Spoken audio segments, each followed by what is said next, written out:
Today's session will dive into recording our own videos and creating our original content. And we'll be looking at how easy it is to do that in Edpuzzle, and how we can actually just go about various strategies for actually creating our own videos. Now, I will go through a couple of things related to Edpuzzle and how it works and how we can actually use it. But besides that, we will also, as I said, look at various tips and tricks for actually just looking at how easy it is to actually record some videos to get started, because it is quite intimidating for many educators to just push the record button and to create their own content. So let me introduce myself first. My name is Bogdan Kopil. I am an edtech specialist and an edtech trainer. I have been working with Edpuzzle for quite a while now. I have also been delivering many other training sessions for various tools, Google Workspace, and so on and so forth. So this session, we will be talking about Edpuzzle as the environment, or as the app, or as the platform that you can use to share the videos with your students and to gather data.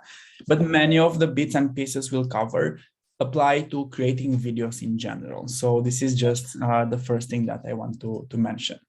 So of course, there's always the question of how do we actually use videos in the classroom? And we did cover a couple of bits and pieces related to this in the previous sessions, where we've looked at various examples for using videos in the classroom. We can use videos to share content and share information with the students before a lesson, let's say, or we could use videos for sharing extra study material after a lesson. And then it depends a lot on what we have in the videos and how we structure them. We could even use videos for assessment purposes, where we actually have various questions embedded on top of the videos. We send the videos to the students, and we change the video from that simple passive learning experience where they just sit there and watch the video. And we actually change it into an active learning experience, right? So what's the whole idea with Edpuzzle, and where does Edpuzzle fit in this whole picture? As I said, I will do a very, very quick intro just to make sure that everybody knows what Edpuzzle is and how we can use it. So if you've been in the previous sessions, bear with us for 3-4 minutes until we get everybody up to speed, just in case there's somebody here for the first time. So what can we do in Edpuzzle? Once again, you can actually start from any video from YouTube, or you can use a video from the Edpuzzle library, which was created by other educators and shared with the community. Or you could even use what's called the Edpuzzle originals, and I'll quickly show you how they work as well. Or the second option you have is to add your own original content. So you could actually be creating your own video lessons from scratch using a video that you've created, either recording your screen or recording yourself in front of the whiteboard explaining something, or recording yourself reading a book, for example. Lots of different options today, lots of different options here. And this is where we will be exploring some of the options in today's session. I will say this though, I forgot to mention this at the beginning. If you have any kind of question, or if you want me to repeat something, or if you want me to focus on certain bits and pieces, let me know. Just feel free to send a message in the chat, or just unmute yourselves and come forward with your questions. So coming back, we do have these two options as starting points for videos. Either we use videos that already exist on YouTube or on the Edpuzzle library, or we create our own videos. Then we can personalize them. So we can add different assessment questions, for example, or we could add various notes, or we could add different options that keep students accountable. So for example, we could prevent skipping when we share the video with the students. What does that mean? It means that they will not be able to move forward through the video. They will not be able to skip segments from the video. They will actually have to watch the whole video. And not only that, we actually see how much of the video they watched. And also, there's also the option to use Edpuzzle by just assigning the videos and students watch them at home or at their own pace. But we could also use Edpuzzle with the live mode, where we all watch the video at the same time on the teacher device or on the teacher screen, and then students just answer the questions on their devices. Now, as I said, this is the very, very quick intro for Edpuzzle and what it does. I'll quickly show the interface as well, just so you have an idea of how this works. So this would be my Edpuzzle interface right here. It's really easy to get going. You have the videos that are shared with the community exactly on the start page. So if you want to find videos, you can search for them here. You can also search for videos on YouTube directly from here. And then you can add your questions on top of the video. So I'll just quickly show you one video that I've created. Once again, this is just a quick intro, so everybody is up to speed in terms of how Edpuzzle actually works. So let's say I want to use this video as an example. This is a video showing how DNA is replicated. Of course, it would be used for a science lesson. And I can actually edit this video and I could make changes to it. So what Edpuzzle does, it allows us to take that video. It allows us to, first of all, change how much of the video we display. So here, for example, this bit is not visible for the students. I've cut it out, and the same with the part at the end of the video. So students will not see this. They will only see the rest of the video. And this is great for those cases when we have a really good video, but it's too long and we don't need the whole video for a specific lesson or for a specific topic. So we could trim it, we could cut it so that we only show students the part that we need. Then this is where the magic happens, really, in the questions section. And this is where we can add 3 different types of questions or three different types of interactive elements on top of the video. So we could add notes, for example, where we can give extra information to our students. We could share some links. We could ask them to open a certain website and check for some information, and so on and so forth. We could add multiple choice questions, which are automatically graded by Edpuzzle. So students get their responses immediately. They get their feedback on the spot. They know if they chose the correct answers or not. And this can be very, very good for just guiding them on the right path. If something is wrong, they can always go back and rewatch that part of the video so that they can understand where their mistake was coming from. And then we also have the open-ended questions, which, as the name suggests, of course, these ones will not be able to be graded automatically. So you cannot automatically grade open-ended questions. But these are the questions that invite students to deeper and critical thinking, right? So we could ask them more complex questions, and this is where we see how they put the pieces together, how they connect things, how they connect certain events, and how well they actually master that subject. So this is where you'll see on my video, I do have already some questions added because I chose one that I already created for the quick demo. So I have a note at the beginning. Here you'll see where I have the different questions added on the video, and this is how the questions would look like. And here I have more questions. This is an open-ended question where I also allow my students to add a voice message, for example, and also I give them some extra resources. So you'll see all of the questions and all of the elements on the left-hand side of the video as well. I see them on the video where I have these droplet marks. And this is great because now, once I'm done, I can actually send my video to my students and I can just assign it to a certain class. So I can assign it with the help of Google Classroom, for example, if I'm using Classroom, or Microsoft Teams, or Blackboard, or many other learning management systems, or I could share it directly with Edpuzzle. But this is how easy it is to actually get a video, have questions added on top, and then assign it to your students.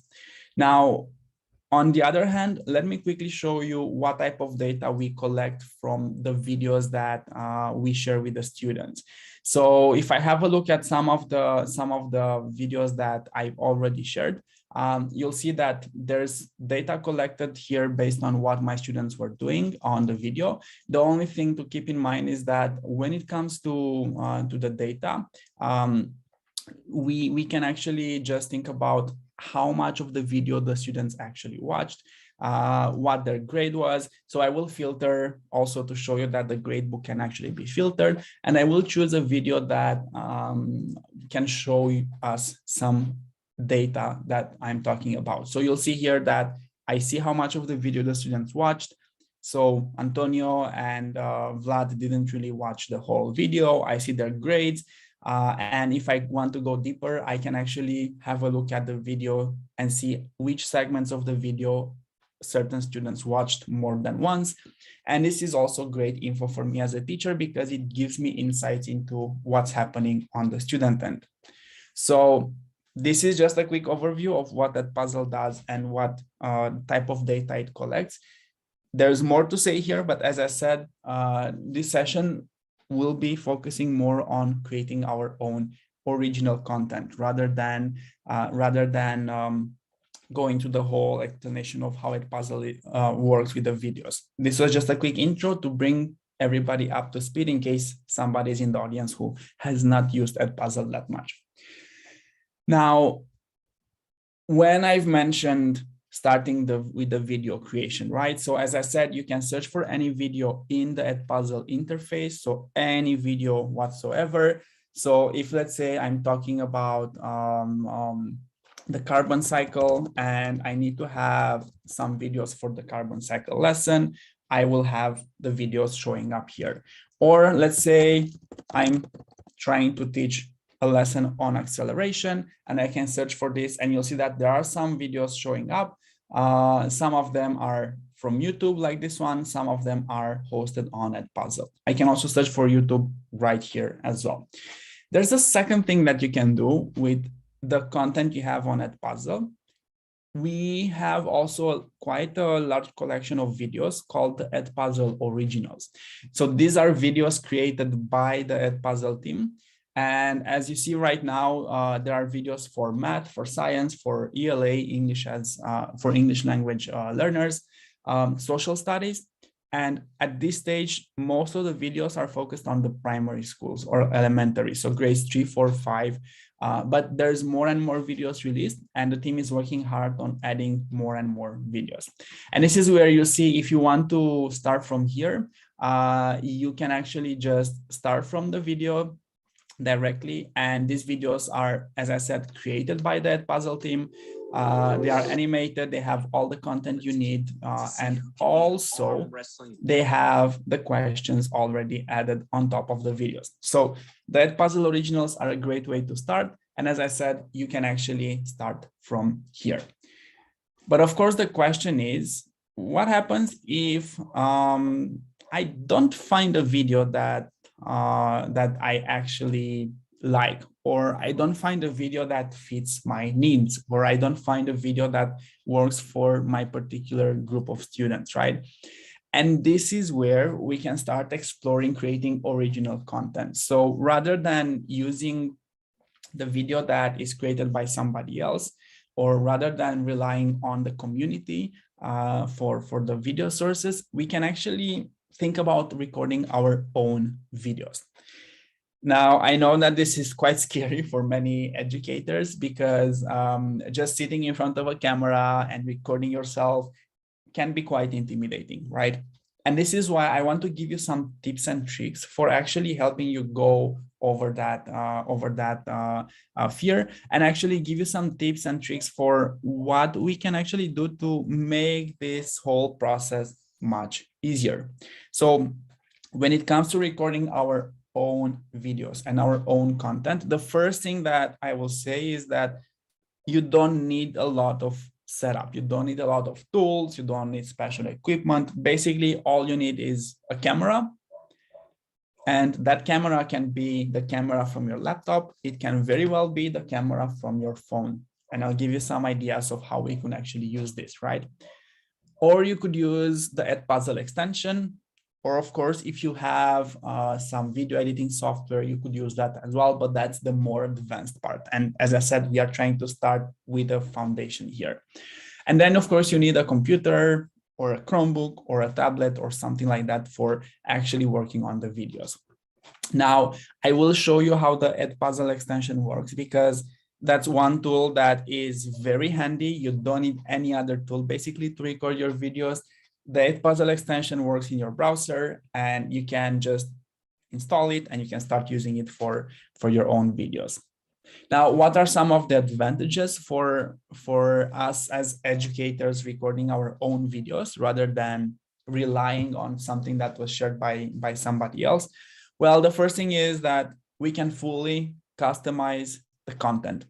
So if we want to adapt the content of the video to something that our students like, for example, there might be something that's very regional or something that's very specific for our students. If we adapt that and we create videos to include those cultural references, for example, or the recent events happening, that gets students very excited and they will engage better with the content. More than that, we can customize the content and the structure of the video in such a way that when we create a video, we can already start thinking about the types of questions we want to ask. And based on that, we can also change the content of the video so that if we know that our students are struggling with a certain part of, let's use the acceleration example, because that's what I've mentioned. I've used that as a search term, and we'll use that one for the demo. If I know that my students are struggling with a specific part over there, very easy. I can just add that to my video, and then I'm making sure that I'm covering that part which would not be covered by a video I can find on YouTube or a video I can find on the Edpuzzle library. So big advantage there.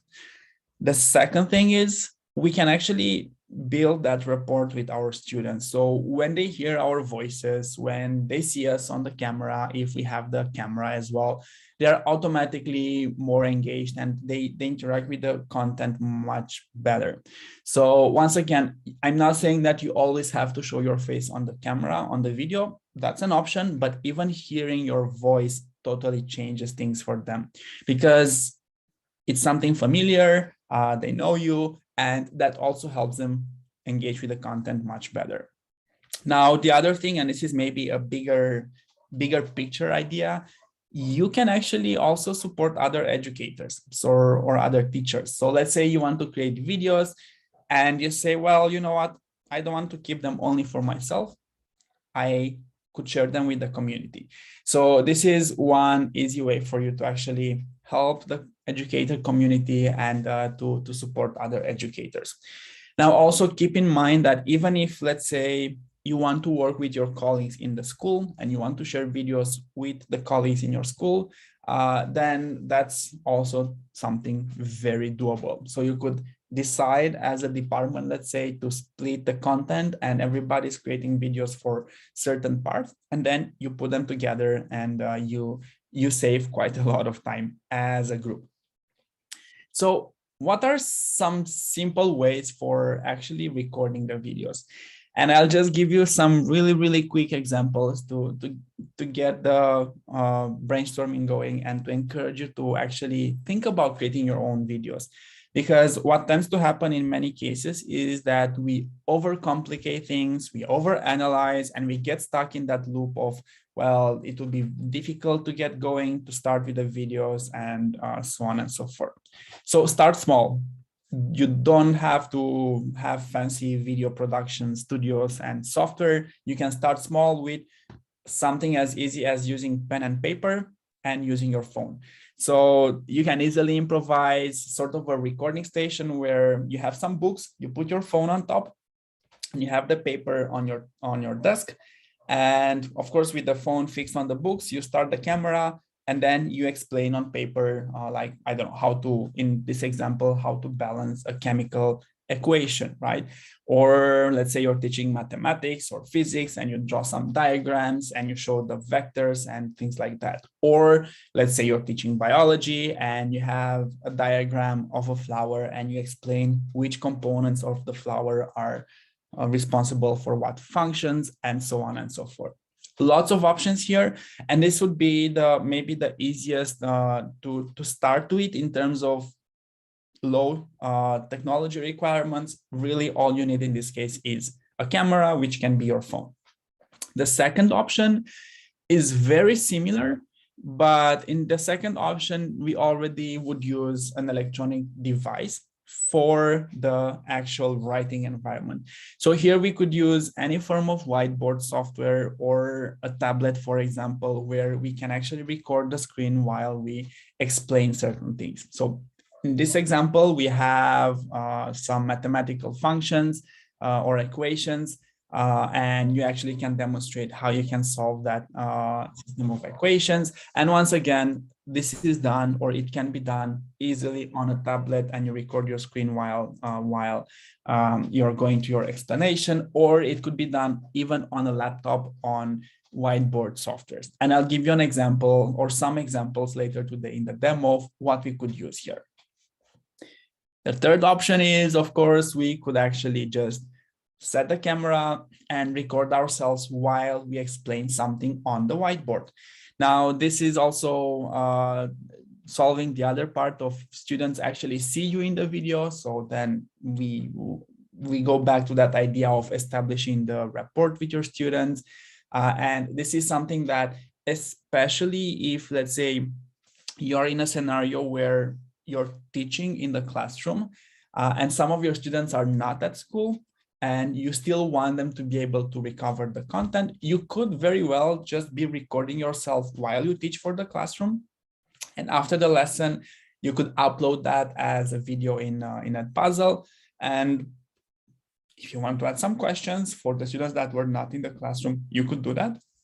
Then send it to them as an assignment or as homework or as catch-up material. And then this would be a good way to keep everybody in the loop. And especially in the past 2 years where there was a mix, or there was a back and forth between full virtual and sometimes hybrid learning with some students in, some students out.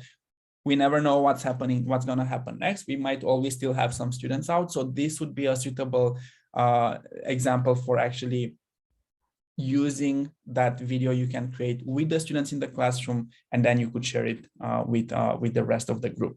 Now, of course, this is just one idea. You can also do it on your own without any students around. And in that case, you can structure the videos better, of course, because you can actually go through the content and you have the structure of the video.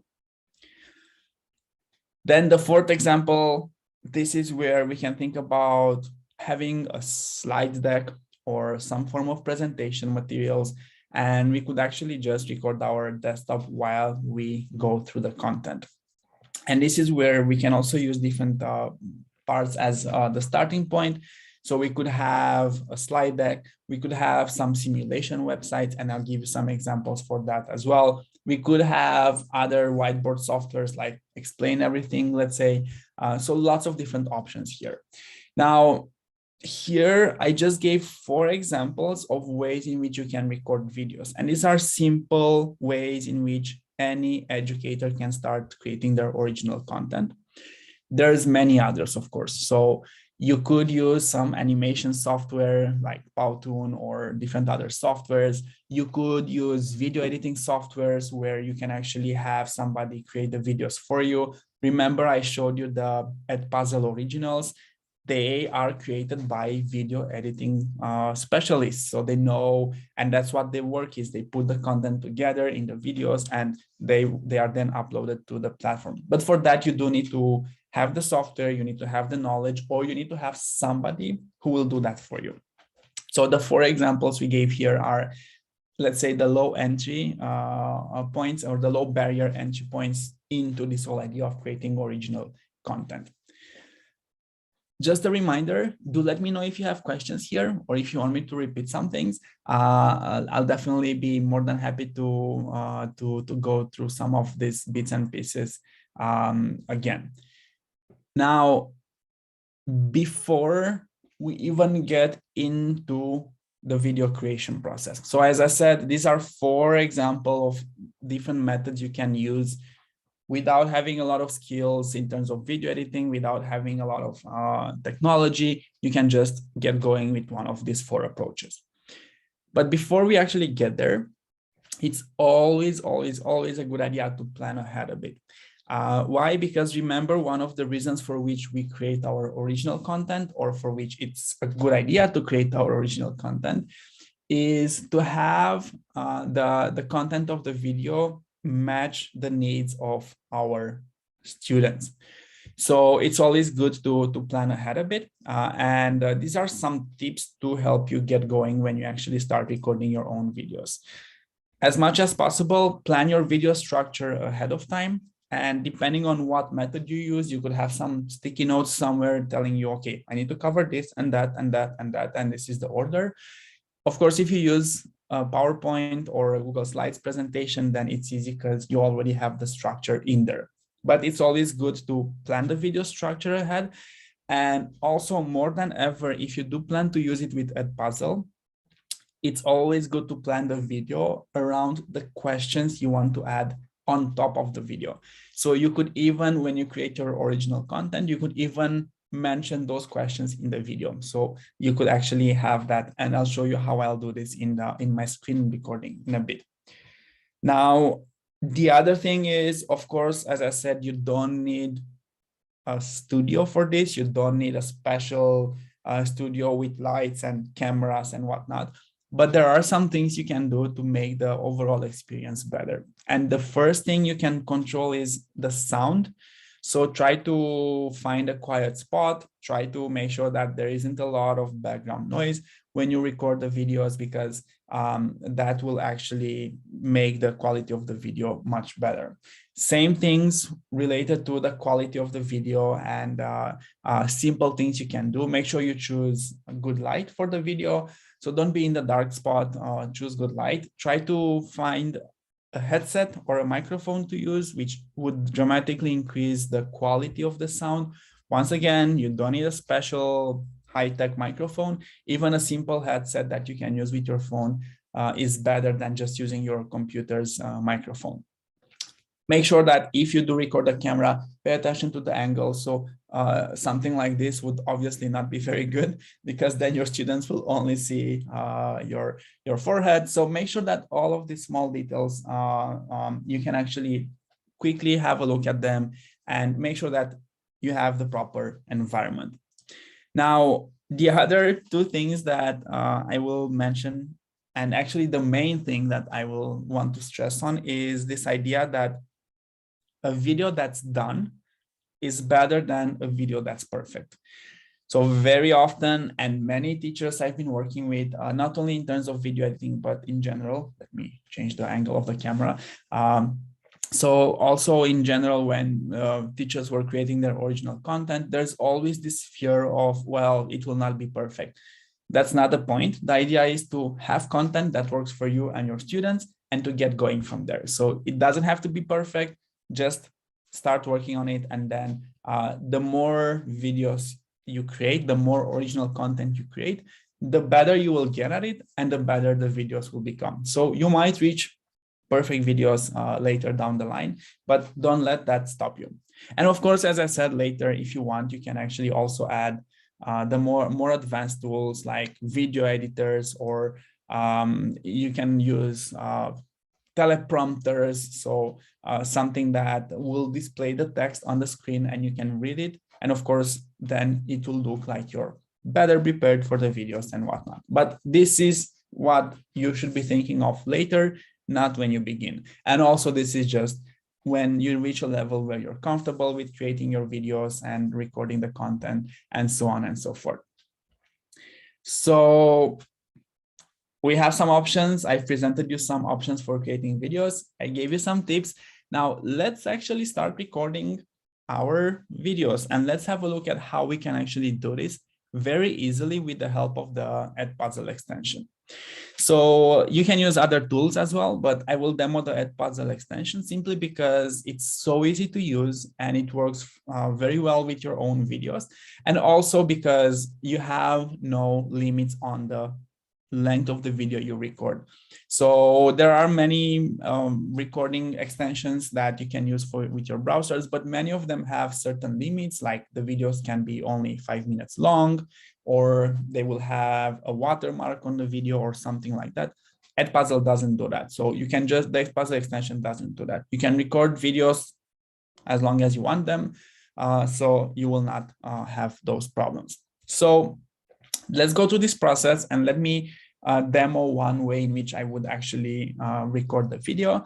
And basically what you do is with the extension, you literally just start the extension, you start recording your screen or your camera or both. Then it uploads the video automatically to Edpuzzle. Then you can choose to trim the video if you want to, and then you can choose the thumbnail. And then you literally start editing the video just like you would edit any other video out there. So what I will do now is I will actually just quickly demo this whole process.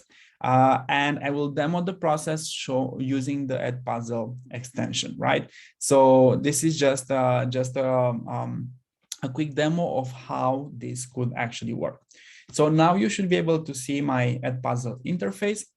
And I will use this slide deck as an example, right? So I do have a slide deck that I'm using as the support for my video. It's a slide deck I will use for introducing acceleration as the new topic for my imaginary year 7 or year 8 science class. I do have everything created. Remember what I said earlier, it's good if when you prepare for your videos, you plan ahead based on the idea that you'll use them with Edpuzzle. So here, for example, I actually added some of the questions in the video as well, in the slide deck as well, so that when I record it, I will have the question both in the video and I can also add the question on in Edpuzzle, and then students will have all the information they need. So what would I do here? I would actually, oh, and by the way, just in case you have not used the Edpuzzle extension, you can easily find it in the Chrome Web Store, right? Or in the App Store for your browser. So here, literally, if you search for Edpuzzle, this is the extension.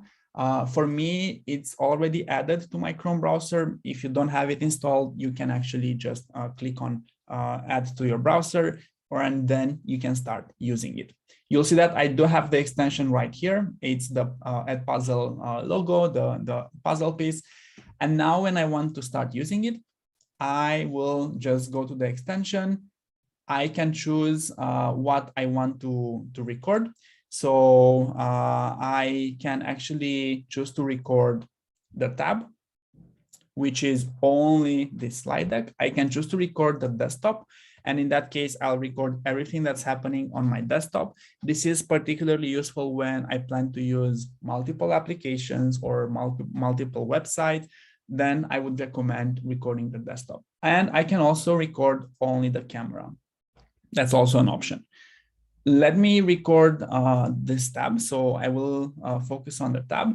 I can choose to disable the camera if I want to. So that's also an option. Or if you want multiple cameras, you can do that from here. I will start the recording. As you see, I will have the camera on the corner of the screen. I can move it around if I want to, so I can position it wherever I want to have the camera. I will have also the control bar right here. I can start the presentation. I will go through my slide deck and I will start my lesson. So, hey everybody, this is the video lesson introducing the new topic of acceleration. We will go through a couple of key words for you. We will try to explain what acceleration is, what speed is, what velocity is, and how time is involved in this whole story. And we will be watching this video during the lesson, so you can skip it for now. But let's start with the questions and with the intro. So this is where, once again, I would go through this whole process. When I'm done, I can just stop the recording. And what Edpuzzle does is that it takes that recording and it uploads it to Edpuzzle directly. Now, you might have noticed that I've spent a bit of time at the beginning of the video still talking about something else. The good part is that once you have the video prepared and uploaded to Edpuzzle, you can actually trim it. So a quick tip here is if you do want to use the extension, you can actually trim the video and you can cut some of the beginnings. Okay, so my connection is quite tricky now. Let's use a video that I've recorded before this. We actually have the acceleration presentation as well. So this is a video that I did record a bit earlier. So same idea, it's the same demo with the same slide deck. Now, this is where once you have the video uploaded to Edpuzzle, you can actually just edit it in the same way like you would edit when you edit a video that's already on the platform. The difference is that, once again, this would be your video. You have control over it. You choose if you want to make it public or private, and you can actually just reuse it as well. So if you do want to create a copy for a video that you want to use for a different class, you can just do that. And then you can edit the video in the exact same way like we've added all the other videos. So once again, this is really easy to get going. One heads up though, if you do want to use a video for a lesson, make sure that you record it and upload it before the lesson, because it takes a bit of time for the video to be processed and uploaded. And that's why, especially if you have a longer video, it's a good idea to do it at least half an hour before the lesson, just to make sure that the video is done processing and then you can actually use it. So this is how we actually start with the extension, and this is how we actually can play around with recording our own videos. Now, I just want to clarify, this is an example in which I've used a slide deck, which can be replaced by PowerPoint or Prezi or any other presentation software out there. There are other options that we can use here as starting points, right? So let's say I'm a science teacher. That was my background, so I was teaching science. I could very well use some simulations, like the FED Colorado website is just one example. This is the University of Colorado Boulder, where they have lots of different simulations that can be used for teaching science, right? And this is where you could just go to the website, you could check the simulations, and you could choose which ones you want to use. So let's say I'll use biology for this example, and I could start one of their simulations. And while I'm actually explaining things, while I'm using the simulations, I could record that website and give students extra details. So this is another example of a situation in which I could use the Edpuzzle extension to record this bit, right? So same story in this case, I could record the tab.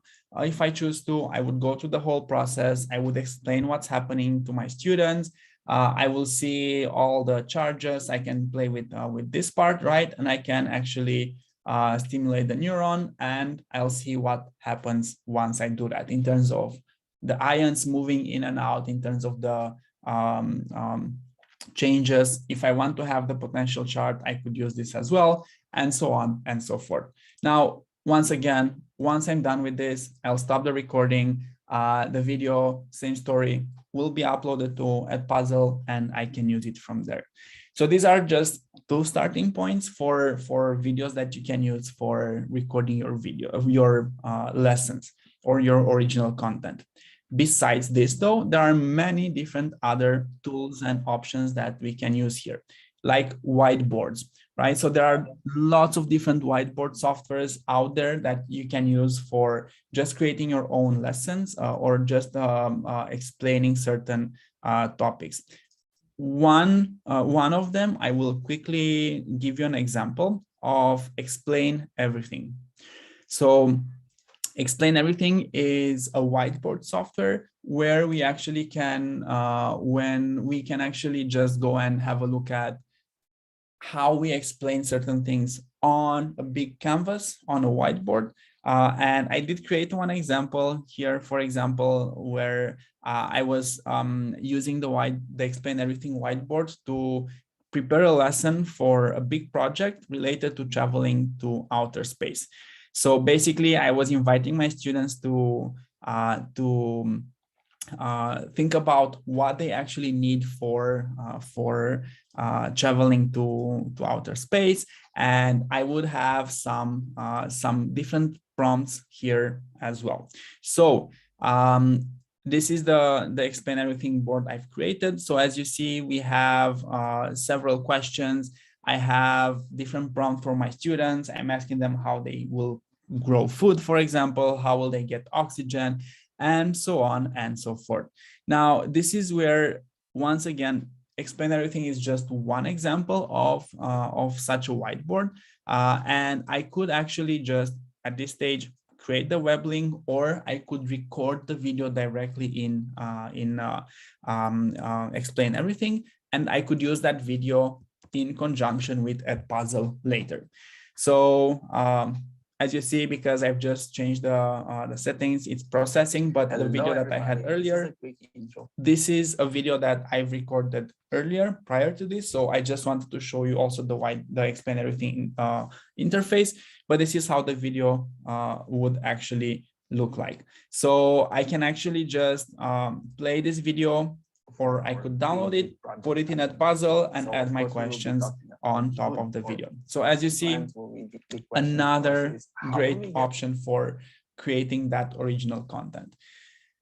Do I need to use Explain Everything necessarily? No, there are many other options as well. So I'll show you another example of a tool that can be used for specifically mathematics and science. This is called Equatio, for example.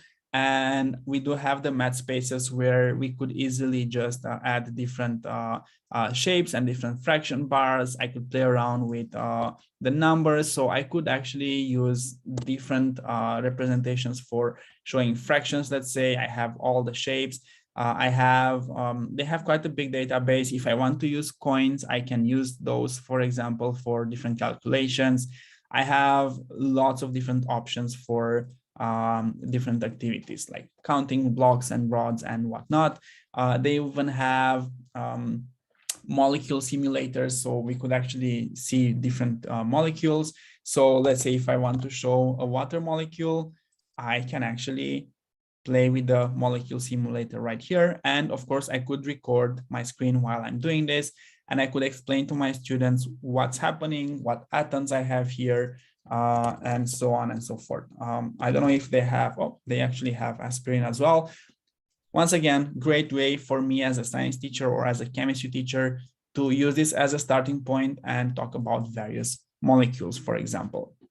Now, does that mean that we need to use any of these tools for our videos? Not necessarily.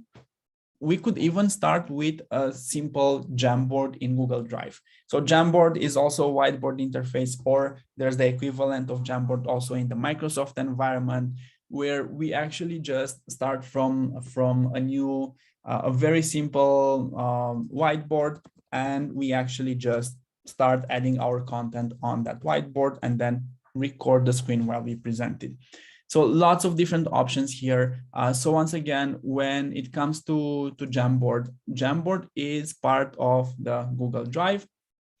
So especially if you're using Google, once again, it's pretty easy to get going with Jamboard. So this is how Jamboard looks like. It is a whiteboard. It is free. You can actually start building your content in the actual Jamboard. And especially if you're using a tablet with a stylus or something like that, well, normally I would have better drawings than this. This is just a quick demo. So all of these options can be used as input for your original videos. A slide deck or a presentation software, a whiteboard, like we have Jamboard. I showed you Explain Everything quickly. I've mentioned Equatio as a possible starting point. And there are many other options as well. Or you could even use some simulations. I did show you the example of the fedcolorado.edu simulations.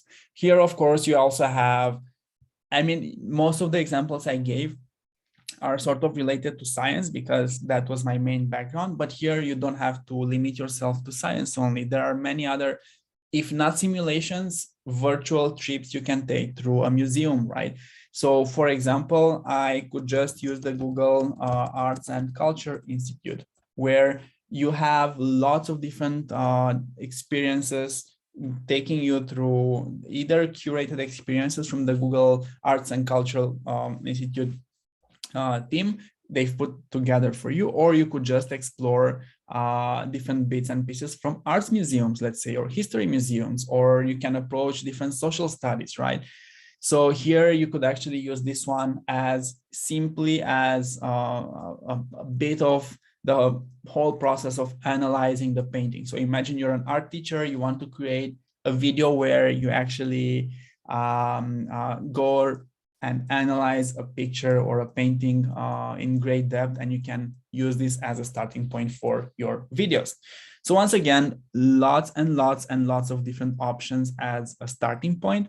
The idea is to just think about what do we actually want to use as the original content for our students. Now, I just wanted to give you some ideas here on how we can actually get going, and also to invite you to brainstorm a bit and think about how you could use your own videos in your classroom. So this is where I've changed the question. So in the previous sessions, I was asking you, or I was inviting you to think about how you could use videos in your classroom.